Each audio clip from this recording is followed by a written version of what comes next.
नमस्तेस्तु महामाये श्रीपीठे सुरपूजिते शंखचक्र गदा हस्ते महालक्ष्मी नमस्तुते. श्री स्वामी समर्थ. नमस्कार मंडळी. वरदलक्ष्मी व्रत कसं करायचं आहे. आता हे वर्षातून एकदाच येणारं व्रत आहे बघा. तर इतर वेळेस जे काही व्रत आहे ते आपण इतर वर्षातून कधीही करू शकतो, कोणत्याही महिन्यात करू शकतो. पण वरदलक्ष्मी व्रत हे असं आहे की ते फक्त श्रावण महिन्यामध्ये येत असतं आणि हे व्रत पौर्णिमेलगतच येत असतं. कधी पौर्णिमेच्या आधी येतं, कधी पौर्णिमेच्या लगतच लागून येतं. आता यावर्षी हे व्रत 28 ऑगस्ट रोजी शुक्रवारी आलेलं आहे. याच दिवशी रक्षाबंधनही आहे. तर बघा मंडळी, हे व्रत अगदी साधं सोपं आहे. त्याला काही जास्त म्हणजे मांडणी वगैरे करायची गरज नाही किंवा जास्त खर्चिक वगैरे नाही येते. जसं आपण महालक्ष्मी याच्या मार्गशीर्ष महिन्यातील जशी पूजा मांडतो त्याच पद्धतीने मांडायचं आहे. पण आपण त्यावेळेस कलशामध्ये पाणी भरतो आणि या व्रतामध्ये कलशामध्ये पाणी भरायचं नाहीये आणि या व्रतामध्ये कलशामध्ये तांदूळ भरायचे आहेत. आता तांदूळ तुम्ही भरताय तर ते तांदूळ अखंड घ्यायचे आहेत. कोणत्याही पूजेमध्ये तांदूळ हे अखंडच घ्यायचे असतात. अर्धवट तुटलेले वगैरे तांदूळ पूजेमध्ये वापरू नये, त्याने दोष लागतो. कारण अखंडाला जास्त महत्त्व आहे. आपण कोणतीही वस्तू घेताना अखंडच घेतो बघा. त्यामुळे तुटलेल्या वस्तू या पूजेमध्ये वापरायच्या नसतात. एवढं एक लक्षात ठेवायचं आहे. तर बघा मंडळी, हे व्रत केल्याने आपल्या घरामध्ये सुख संपत्ती ऐश्वर्याची प्राप्ती होत असते. जी काही आपली लक्ष्मी आहे ती स्थिर राहत असते. आपल्याला म्हणजे आपल्या जीवनामध्ये जे काही दोष आहेत ते लक्ष्मीचे दोष आहेत ते या व्रताने म्हणजे त्याचं हे होत असतं. तर बघा, असं हे साधं सोपं व्रत आहे आणि हे सर्वांनीच आवर्जून करायचं आहे. तर याची पूजा मांडणी, हे व्रत कसं करावं, नैवेद्य वगैरे सर्व आपण या व्हिडिओमध्ये बघूया.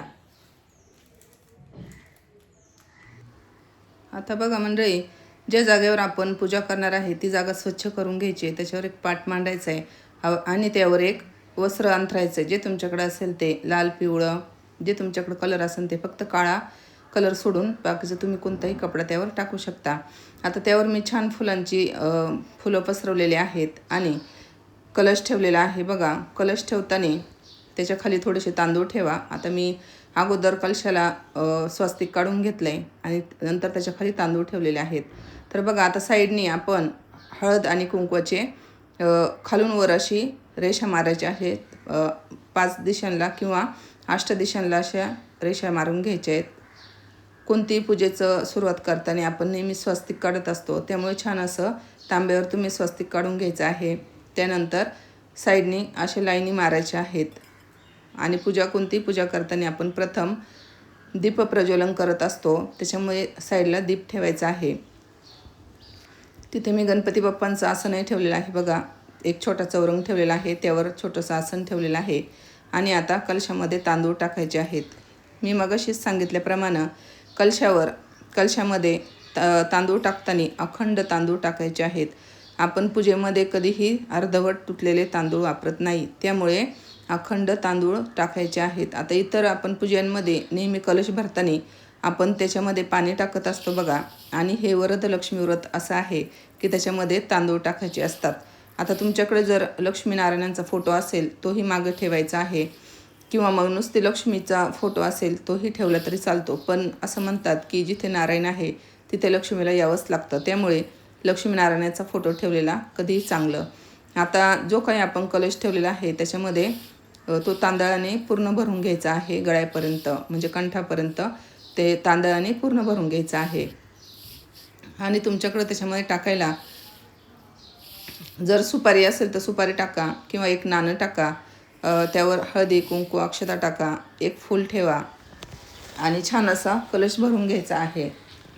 आता मी माझ्याकडं म्हणजे देवीचा मुकुट होता, त्याच्यामुळे मी नारळालाच देवीचा मुकुट बांधून घेतलेला आहे. तुमच्याकडं नुसतं मुकुट नसेल, नुसतं नारळ ठेवलं तरी पण चालू शकतं. आता याच्यानंतर आपण गणपती बाप्पांची पूजा करायची आहे बघा. हे वरदलक्ष्मी व्रत अगदी साधं सोपं आहे. जसं आपण मार्गशीर्ष महिन्यामध्ये व्रत करतो त्याला आपण कलशामध्ये पाणी भरतो, तर याच्यामध्ये तांदूळ टाकायचे आहेत आणि आपल्याला जसं जमेल तसं आपण याची पूजा करायची आहे. अगदीच शास्त्रोक्त पद्धतीनेच केलं पाहिजे असं काही नाही. साधी सोपी पूजा करायची आणि सेवा करायच्या आहेत. आपल्या देवाला आपला भाव महत्त्वाचा असतो. आपण पूजा किती म्हणजे शास्त्रोक्त पद्धतीने करतोय याला महत्त्व नाही आहे बघा. फक्त आपला भाव, आपली भोळी बाबडी श्रद्धा महत्त्वाची आहे. आता गणपती बाप्पांना स्नान घालून घ्यायचं आहे. तुम्हाला अभिषेक करायला जमलं तर नक्कीच अथर्व शीर्षाचा 1 वेळा अभिषेक करावा. आणि त्यानंतर मग गणपती बाप्पांची मूर्ती पुसून घ्यायची आणि तिला मग पंचोपचार पूजा करून परत ती जागेवर ठेवून द्यायची. कोणतेही म्हणजे पूजा करताना आपण प्रथम गणपतीला मान दिलेला असतो बघा. गणपतीच्या म्हणजे पूजेशिवाय, पहिल्या पूजेशिवाय कोणती पूजा चालूच होत नाही. आता मी इथे मूर्ती ठेवलेली आहे. तुमच्याकडे जर सुपारी असेल तर तुम्ही सुपारी ठेवू शकता.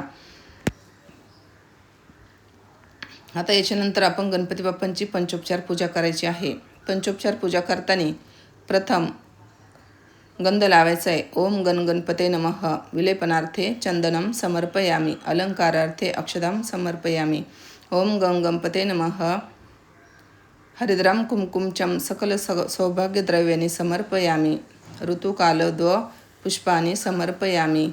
प्रिय दुर्वानी समर्पयामी. असं म्हणून दुर्वा ठेवायच्या आहेत, फूल ठेवायचं आहे. किंवा तुम्हाला हे बोलता नाही आलं तरी, हे गणपती बाप्पा, मी तुम्हाला हळदी कुंकू वाहत आहे, मी तुम्हाला फूल वाहत आहे, मी तुम्हाला दुर्वा वाहत आहे, असं साधं सोपं बोललं तरी पण चालतं. आता याच्यानंतर आपल्याला गणपती बाप्पांना धूपदीप दाखवायचा आहे. तुमच्याकडं नैवेद्य असेल, खोबरं आणि गुळ खोबऱ्याचं नैवेद्य असेल तर तुम्ही नैवेद्य दाखवू शकता. किंवा तुमच्याकडं फळं असतील तर फळाचाही नैवेद्य तुम्ही दाखवू शकता. यथाशक्ती आपल्याकडे जे उपलब्ध आहे ते आपण दाखवायचं आहे. तर बघा, असं हे वरदलक्ष्मीचं व्रत खूप साधं सोपं आहे आणि सर्वांनाच सहज जमेल असं आहे. जास्त त्याला म्हणजे एकदमच पूजा मांडणी वगैरे अशी एकदम ही केली पाहिजे असं काही नाही. आता काही ना घाई असते बघा. जे जॉबवाले आहेत त्यांना तर बिलकुलच वेळ नसतो. पण तरीही तुम्हाला जसं जमेल तसं अगदी मांडणी करावीच, मला तरी असं वाटतं. आणि तुम्हाला जर नाही वेळ भेटला, नाही मांडणी केली तरी चालेल. तुम्ही नुसत्या सेवा जरी केल्या तरी पण चालू शकतं. तर बघा, आता नंतर आपण महालक्ष्मी मातेची तुमच्याकडं मूर्ती असेल तर त्याला पाण्याने आधी स्वच्छ धुवून घ्यायचे आणि त्याच्यानंतर मूर्तीला आपण अभिषेक करायचा आहे. आता अभिषेक कशाने करायचा आहे तर बघा, अभिषेक हा श्रीसूक्ताने करायचा आहे किंवा ओम श्री महालक्ष्मी देवे नमः या मंत्राने तुम्ही अभिषेक करू शकता. 1 वेळा श्रीसूक्त म्हणा किंवा 16 वेळा श्रीसूक्त म्हणा तरी पण चालू शकतं. ज्यावेळेस अभिषेक आपण करतो त्यावेळेस फलश्रुतीला आपण अभिषेक घ्यायचा नाही आहे. आता बघा, महालक्ष्मी मातेची मूर्ती ठेवताना तिथं खाली फुलं टाकलेली आहेत आणि मी एक वाटीमध्ये थोड्याशा अक्षता घेतलेल्या आहेत आणि त्याच्यावरच मूर्ती ठेवणार आहे. तुमच्याकडे वाटी नसेल तर तुम्ही खाली थोड्या अक्षता टाकूनही मूर्ती ठेवू शकता. त्याच्यानंतर ज्यावेळेस आपण अभिषेक करतो त्यावेळेस बघा, देवांना नैवेद्य दाखवायचा असतो. आता तुम्ही रोजच्या घरामध्ये जर पूजा करत असाल आणि तर म्हणजे नुसते फोटोची वगैरे पूजा करत असाल तर तुम्हाला त्याच वेळेस नैवेद्य दाखवण्याची गरज नाही. पण ज्यावेळेस तुम्ही अभिषेक करतात त्याच वेळेस नैवेद्य हा दाखवायचा असतो. तर बघा, मी आता हा मुकुट असा ठेवलेला आहे आणि आता माता लक्ष्मीची पूजा करायची आहे. माता लक्ष्मीला पंचोपचार पूजा करायची आहे. गंध, धूप, दीप, नैवेद्य, फुलं, जे काही माता लक्ष्मीला प्रिय आहे ते माता लक्ष्मीला दाखवायचं आहे. ओम श्री महालक्ष्मी देवे नमः. विलेपनार्थे चंदनम समर्पयामी. अलंकारार्थे अक्षदाम समर्पयामी. हरिद्राम कुमकुमचम सकल सौभाग्यद्रव्यानी समर्पयामी. ऋतुकालद्व पुष्पानी समर्पयामी. आता इथे बघा, मी गुलाबाचं फूल ठेवलेलं आहे. जे आपल्याकडे गावठी गुलाब असतो तो माझ्याकडे होता, तो मी ठेवलेला आहे. तुमच्याकडे जे फूल उपलब्ध असेल ते तुम्ही ठेवू शकता. धूपम आग्रपयामी दीपम दर्शयामी असं म्हणून पूजा करायची आणि त्याच्यानंतर आपल्याला आरती करायची आहे. नैवेद्य दाखवताना तुमच्याकडे जो नैवेद्य असेल, अगदी दूध आणि साखरेचा नैवेद्य तुम्ही दाखवू शकता, फळाचा नैवेद्य तुम्ही दाखवू शकता. जर तुमच्या घरामध्ये यथाशक्ती जर काही जेवण बनवलेलं असेल, महानैवेद्य असेल, तोही तुम्ही दाखवू शकता. तर बघा, आता आपण मागं जो फोटो ठेवलेला आहे त्याची पण पंचोपचार पूजा करून घ्यायची आहे आणि असं हे छान मांडणी करून घ्यायची आहे. नंतर तुम्ही महालक्ष्मी मातेची आरती करू शकता. आधी गणपतीची आरती घ्यायची आहे, त्याच्यानंतर महालक्ष्मी मातेची आरती घ्यायची आहे. तर अशी छान अशी पूजा करायची आहे सर्वांनीच. आणि ही पूजा केल्यावर बघा, खूप मनाला प्रसन्न वाटतं. देवाला आपला भाव महत्त्वाचा आहे. देवाला तुम्ही किती कशी पूजा करता हे महत्त्वाचं नाही आहे. तर बघा, मला तरी वाटतं हे व्रत सर्वांनीच करावं, कारण वर्षातून एकदाच येणारं हे व्रत आहे. इतर व्रत आपण कधीही करू शकतो, पण हे व्रत फक्त वर्षातून एकदाच येतं. त्यामुळे जमेल तसं नक्कीच सर्वांनी करावं. श्री स्वामी समर्थ. आता सेवा कोणत्या कराव्या आपण बघूया. आता आपली मांडणी करून झाली, आरती झाली. आता आपला पुढचा टप्पा येतो म्हणजे सेवा. या दिवशी आपण कोणत्या प्रभावी सेवा करायच्या आहेत तर बघा, या दिवशी आपण श्री सूक्त घ्यायचं आहे 16 वेळा. आता ज्यांना बिलकुलच वेळ नाहीये त्यांनी 1 वेळा घेतलं तरी चालेल. श्री सूक्त घ्यायचंय, व्यंकटेश स्तोत्र घ्यायचंय, विष्णू सहस्त्रनाम घ्यायचंय, कनकधारा स्तोत्र घ्यायचंय आणि विष्णू गायत्री, लक्ष्मी गायत्री तुम्ही घेऊ शकता. बघा, ओम महालक्ष्मीचे विद्महे विष्णू पत्नीचे धीमहि तन्नो लक्ष्मी प्रचोदयात. ओम नारायणाय विद्महे वासुदेवाय धीमहि तन्नो विष्णू प्रचोदयात. जिथे नारायण आहे तिथे लक्ष्मीला यावंच लागतं. त्यामुळे जरी हे व्रत लक्ष्मीचं असलं तरी आपण एक माळ ही विष्णू गायत्रीची घ्यायची आहे. तर बघा, आता याच्यानंतर आपण काय करायचंय, तुम्हाला जर म्हणजे आता जे काही जॉबवाले ताई दादा आहेत त्यांना जर वेळच नाहीये तर तुम्ही ज्यांना 1 माळ घ्यायला शक्य नाही त्यांनी 16 वेळा घ्या, 24 वेळा घ्या, जसं तुम्हाला जमेल तसं. आणि ज्यांना म्हणजे वाचन करायला जमत नाही, आता विष्णू सहस्त्रनाम जे आहे ज्यांना जमत नाही बघा, जे नवीन वगैरे सेवेकरी असतील त्यांना, तर त्यांनी काय करायचंय, आसन टाकायचंय, आसनावर बसायचंय आणि हे युट्यूबला लावून द्यायचे आणि आपण श्रवण करायचं आहे.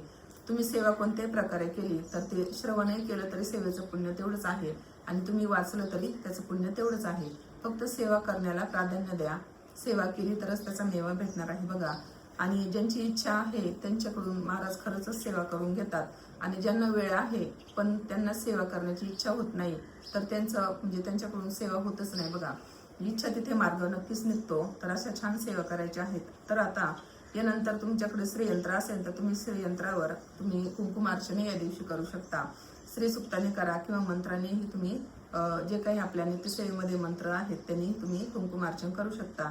आता याच्यानंतर उद्यापन कसं करायचंय तर बघा, याच्यानंतर दुसऱ्या दिवशी किंवा तुम्ही त्याच दिवशी संध्याकाळी जे काही आपण पूजेचं साहित्य आहे ते आपले फोटो वगैरे आहेत ते आपल्या जागेवर ठेवून द्यायचे. जर तुम्ही गणपतीच्या ऐवजी सुपारी ठेवली असेल तर आपल्या सत्यनारायणाच्या पुस्तकामध्ये बघा, ग्रंथामध्ये मंत्र आहे. तो मंत्र 2 अक्षरा घ्यायच्या हातामध्ये, तो मंत्र बोलायचा आहे. आणि जर तुम्हाला मंत्रही बोलता येत नसेल तर फक्त पुनरागमनायच असं म्हणायचंय आणि त्या अक्षरा गणपतीच्या सुपारीवर टाकून द्यायचे आणि नंतर ती सुपारी उचलून घ्यायची. आपण जे काही मूर्ती वगैरे ठेवलेल्या आहेत त्यांच्यावर अक्षता टाकायचे नाहीत. त्या मूर्त्या तसंच उचलून आपण देवाऱ्यामध्ये ठेवून द्यायचे आहेत. आता जे काही आपण कलशामध्ये तांदूळ वापरलेले आहेत ते तांदूळ आपण आपले जे काही साठवण्याचं धान्य असतं बघा त्याच्यामध्ये ते तांदूळ टाकायचे आहेत. आता आपण जे काही देवीला गजरा वगैरे घातलेला आहे तो आपण आपल्या स्वतःला आपल्या केसांमध्ये माळायचा आहे आणि दिवा वगैरे जे असेल ते आपण आपल्या देवाऱ्यामध्ये जागेवर ठेवून द्यायचंय. अशी ही साधी सोपी पूजा सर्वांनीच करायची आहे.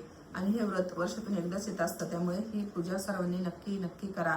आवर्जून ज्यांना शक्य आहे त्यांनी नक्की करा आणि या पूजेचं फल हे सर्वांनी प्राप्त करून घ्या. सर्वांना श्री स्वामी समर्थ. या व्हिडिओमधली माहिती जी तुम्हाला आवडली असेल तर नक्कीच लाईक, शेअर आणि सबस्क्राईब करा. भेटूया पुढच्या व्हिडिओमध्ये नवीन माहितीसह. तोपर्यंत सर्वांना श्री स्वामी समर्थ. अवधूत चिंतन. श्री गुरुदेव दत्त.